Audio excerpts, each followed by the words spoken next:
దయచేసి ఇప్పుడు 11:43 minutes అవుతుంది, 11:43 అవుతుంది. ప్లీజ్ నన్ను చెప్పనండి ప్లీజ్. మళ్ళీ మీకు నెక్స్ట్ సభ్యుడికి కూడా అవకాశం ఉండాలి, టైం ఉండాలి అని అంటే దయచేసి కొంచెం మీరు ప్రొవకేషన్ కాకుండా మీరు సబ్జెక్ట్ చెప్పండి. 100% దానికి కాదు. శ్రీనివాస్ గారు ఎందరు నిలబడతారు? వెనుక కేటీఆర్ గారు నిలబడున్నారు, మీరు నిలబడున్నారు. పల్లెరాజేశ్వర రెడ్డి గారు ప్లీజ్ 5 minutes ఇవ్వాలి. మీరు 5 minutes తోటి క్లోజ్ చేయాలి ప్లీజ్ దయచేసి. మధ్యన వద్దు సార్ ప్లీజ్ దయచేసి. కేటీఆర్ గారు. స్పీకర్ సార్, మీరు విశేషమైన అనుభవం కలిగిన సీనియర్ మెంబర్ సార్. మీరు గతంలో చాలా ఉన్నతమైన పదవులు కూడా చేస్తున్నారు. మేము సిన్సియర్గా మిమ్మల్ని ప్రార్థిస్తున్నాం సార్, దయచేసి రికార్డులు తెప్పియండి. ఎన్నిసార్లు ఇంటరప్షన్లు అయినాయి, ఎన్నిసార్లు మంత్రులు అంత అంత అంత ఎక్సైట్ అయ్యి మాట్లాడితే ఎట్లా సార్? మంత్రులు sir the essence of democracy. దయచేసి కొత్త సభ్యులు కాంగ్రెస్ నుంచి 53 మంది ఉన్నారు. The essence of democracy, the beauty of discussion in assembly sir is discussion, debate, dissent. Sir opposition అనేది మాకు we will have our say, the government will have its way. That is the essence of democracy. దయచేసి నేను వారిని మిమ్మల్ని కూడా కోరేది sir, మంత్రులకి సంయమనం ఉండాలి, రిస్ట్రెయింట్ ఉండాల్సింది ట్రెజరీ బెంచెస్కి.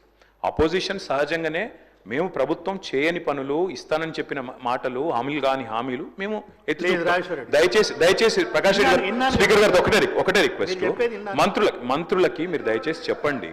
ఇప్పుడు మేము కూడా ప్రొవోక్ చేయాలనుకుంటే మేము కూడా మాట్లాడచ్చు సార్. మేము కూడా చెప్పొచ్చు 30% కమిషన్ అని వాళ్ళ ఎమ్మెల్యేలు అంటున్నారు, 20% కమిషన్ అని సెక్రటేరియట్ లో ధర్నాలు అవుతున్నాయి.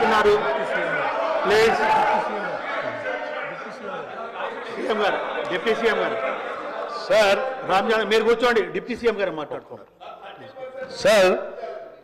Essence of the democracy. చాలా సంతోషం, కేటీఆర్ గారు లేచి చాలా గౌరవంగా మాట్లాడతాడని నేను ఊహించాను, ఓ సభ్యతగా మాట్లాడతాడని కూడా ఆశించాను. లేచి ఏం మాట్లాడుతున్నారు అధ్యక్ష? ఎసెన్స్ ఆఫ్ ద డెమోక్రసీలో డిస్కషన్ ఉండాలా, డిబేట్ ఉండాలన్నారు. సంతోషం. డిస్కషన్, డిబేటు వాస్తవంగా ఉండాలా, లేచి మాట్లాడిన ప్రతి మాట అబద్ధంగానే మాట్లాడాలా. What are we doing? You are not misguiding the house, not only the house, the entire state you are misguiding. వారు ఏమన్నారండి? అభయహస్తం పేరు మీద అడ్డగోలుగా అడ్వర్టైజ్మెంట్స్ ఇచ్చామని చెప్తా ఉన్నారు. సివిల్ సర్వీస్ స్టూడెంట్స్ కోసం మన రాష్ట్రం నుంచి పోతున్నటువంటి విద్యార్థులకి, పేద మధ్యతరగతి బడుగు బలహీన వర్గాలకు సంబంధించిన విద్యార్థులకి, ఇంక్లూడింగ్ ఈడబ్ల్యూఎస్ స్టూడెంట్స్ కూడా, ఎవరైనా ఈ రాష్ట్రం నుంచి భారతదేశంలో నడుపుతున్నటువంటి యూపీఎస్సీ ఎగ్జామ్ కోసం డబ్బులు లేకుండా ఇబ్బంది పడతా ఉంటే వాళ్ళకు కొంచెం ప్రోత్సహిద్దామని చెప్పి మేము ప్రిలిమినరీ పాస్ అయినటువంటి వాళ్ళందరికీ, ప్రతి అభ్యర్థి ఎవరు అప్లై చేసుకుంటే వాళ్ళందరూ ₹1,00,000 ఇద్దామని చెప్పాం. మెయిన్స్ కంప్లీట్ చేసి ఇంటర్వ్యూకి పోతా ఉంటే ఢిల్లీకి పోయి ఆడ ఉండటానికి, కోచింగ్ తీసుకోవడానికి ఎంతో కొంత సాయం చేస్తే కొద్దిగా ఎక్కువ మంది ఇంటర్వ్యూలో సెలెక్ట్ అయ్యి మన రాష్ట్ర విద్యార్థులు వస్తే రాష్ట్రానికి గౌరవం, కొంత మర్యాద, కొంత భవిష్యత్తులో వాళ్ళు ఎక్కడున్నా కానీ రాష్ట్ర ప్రయోజనాల కోసం ఉపయోగపడతారని వాళ్ళకు ₹1,00,000 ఇద్దామని చెప్పాం. ఇది మంచి పథకం కదా అధ్యక్ష? Is there anything wrong in this? In the interest of the స్టేటే కదా చేసిన దానికి మీరు 4 కోట్లు చేశారు, 40 కోట్లు అడ్వర్టైజ్మెంట్ చేసుకున్నారు. నేను అడుగుతా ఉన్నాను పల్లారాజేశ్వర రెడ్డి గారిని, అడ్వర్టైజ్మెంట్ మీరు చూసారా? ఇచ్చామో? ఇది is it not a blanket statement of misguiding the house? Can't do like this. అధ్యక్ష వారు లేచి ఇంకో ఆయన లేచి మాట్లాడుతూ ఉన్నారు కేటీఆర్ గారు. ఏమండి 30% తీసుకున్నారు, కమిషన్ తీసుకున్నారు అన్నమాట. ఎవరండి 40,000 కోట్ల రూపాయలు పనులు చేపించి బిల్లులు ఇవ్వకుండా రాష్ట్రం మీద 1,00,000 కోట్ల పైబడి అప్పులు చేసి మీరు పోతే వాళ్ళందరూ బిల్లులు రాక నానా బాధపడుతూ రాష్ట్రం కోసం అటు తిరిగి ఇటు తిరిగి సెకండరీ చుట్టూ తిరిగి నానా బాధపడుతున్నారు. మీ పాపం వల్ల ఈరోజు రాష్ట్రంలో 1,00,000 కోట్ల పనులు చేసినటువంటి వాళ్ళ బిల్లు లేక ఏడుస్తున్నారు. ఎంతో కొంత మేము బాగు చేసి కొద్ది సర్ది చేసి ముందుకు పోతా ఉంటే అడ్డగోలుగా మీరు ఈ మాటలు మాట్లాడటం ఇది వాస్తవమా? రైట్, నేను ఛాలెంజ్ చేస్తా ఉన్నాను కేటీఆర్ని. I have challenge KTR. Now you have to prove that what the statement what you made. Otherwise you have to say opposite to this house. You have to make a statement. అధ్యక్ష నేను అడుగుతా ఉన్నాను, ఇది మీరు prove చేయకపోతే ఈ సభకి క్షమాపణ చెప్పాలి, ఈ రాష్ట్ర ప్రజలకు కూడా క్షమాపణ చెప్పాలి. ఈ రకంగా మైక్ దొరికింది కదా అని అడ్డగోలుగా ప్రభుత్వం మీద బ్లాంకెట్ గా ఈ రకమైన స్టేట్మెంట్ ఇస్తే ఇట్ ఈస్ నాట్ కరెక్ట్ అధ్యక్ష. గౌరవ సభ్యుడు దీని మీద తిరిగి సమాధానం చెప్పాలి, క్షమాపణ కూడా చెప్పాలి. దయచేసి ప్లీజ్ ఇప్పుడు కేటీఆర్ గారు ఏదైతే 30% అనే అనుచిత వ్యాఖ్య చేసినో దాన్ని రికార్డులకు వెళ్ళి డిలీట్ చేయడం జరుగుతుంది. ప్లీజ్. పల్లె రాజేశ్వర రెడ్డి గారు, ఓన్లీ 5 minutes. పల్లె రాజేశ్వర రెడ్డి గారు, పల్లె రాజేశ్వర రెడ్డి గారు. అధ్యక్ష అధ్యక్ష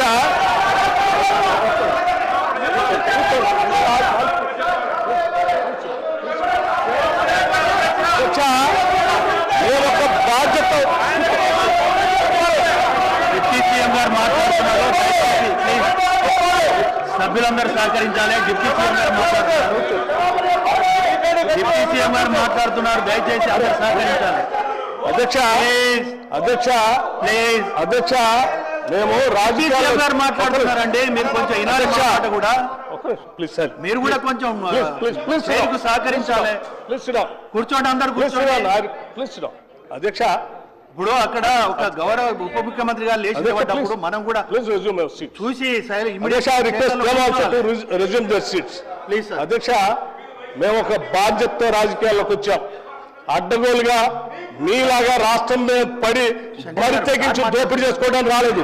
మేము ఒక బాధ్యతతో ప్రజలకు సేవ చేయాలని, మేలు చేయాలని ఒక నమ్మకంతో మాలాగా ఈ రాష్ట్రంలో అణగారిన వర్గాలు, బాధితులు, తాడితులు, ఇబ్బందులు ఉన్నటువంటి మధ్యతరగతి కుటుంబాలు బాధపడకూడదు, వాళ్ళ కోసం ఏమైనా చేయాలనేటువంటి ఉన్నతమైనటువంటి ఆలోచనతో రాజకీయాలకు వచ్చినటువంటి వాళ్ళు ఎంత ఉన్నారు. మీలాగా అడ్డగోలు పనులు చేసి ఈ రాష్ట్రాన్ని దోపిడీ చేసి సర్వనాశనం చేసి 8 లక్షల కోట్ల రూపాయలు ఇది ఏమైనా పారవేసిపోయే విధంగా మేము రాలేదు. అధ్యక్ష మాట్లాడే ముందు ఒక బాధ్యత ఉండాలి, నిబద్ధత ఉండాలి. గౌరవ సభ్యులు మాట్లాడేటప్పుడు ఒక స్టేట్మెంట్ చేసేటప్పుడు ఒళ్ళు దగ్గర పెట్టుకొని మనం మాట్లాడేది కరెక్టా కాదా, ఇది మనం ఏం చేస్తున్నాము నిబద్ధతతో మాట్లాడాలి. ఎంత అధ్యక్షది ఏమనుకుంటున్నారు? ఏది పడితే అది మాట్లాడితే తెలుస్తుంది అనుకుంటున్నారా? లేచిన దగ్గర చూస్తున్నాం అధ్యక్ష. ప్రతి స్టేట్మెంట్ ఇట్స్ నాట్ కరెక్ట్ అధ్యక్ష. ఈ హ్యాస్ టు సే అపాలజీ, ఈ హ్యాస్ టు సే అపాలజీ అధ్యక్ష. It not correct. దయచేసి ప్లీజ్ సభ్యులందరూ కూర్చోవాలి. ప్లీజ్ దయచేసి దయచేసి ప్లీజ్ అందరు చైర్స్ లో కూర్చోవాలి.